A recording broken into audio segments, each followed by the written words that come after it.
Hey Lord of the Rings fans, these are Oliphaunts, also known as Mumakil. Oliphaunts were massive creatures similar in appearance to elephants but much larger. They come from the south, near Far Harad, and were used in war to great effect by the Haradrim, who learned to tame them and called them Mumakil. Oliphaunts are described as having bodies that were larger than houses, ears like sails, and long snouts like serpents, with massive tree trunk legs. They were a devastating and nearly unstoppable force in war, and the Haradrim used them to great effect during the War of the Ring. The Haradrim would strap great war towers on the backs of the Oliphaunts and ride them into battle. Horses could not and would not stand against these great beasts unless they had a masterful rider. And the only way to bring one down was to shoot it in the eyes.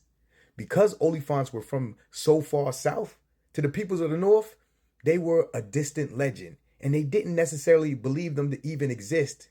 So it was to Sam's great amazement and his awe when he saw one in Ithilien when a group of Haradrim were riding them on their way to Mordor to bolster Sauron's army and were attacked by the Gondorian Rangers led by Faramir.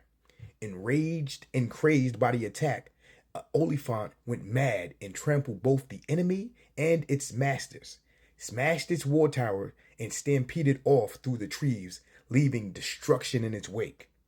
During the siege of Gondor, Oliphants pulled war engines and siege towers into place, and they were used to charge into battle themselves, and they trampled soldiers, archers, and anything that dared to get in their way. They were finally defeated by the combined efforts of the forces of the West. It is important to note that these creatures were most likely not evil, just devices of their masters, and were driven on many times from foul treatment. And even their masters were most likely only in the war because of lies told to them by the emissaries of Sauron, who hated the West and used these people against them.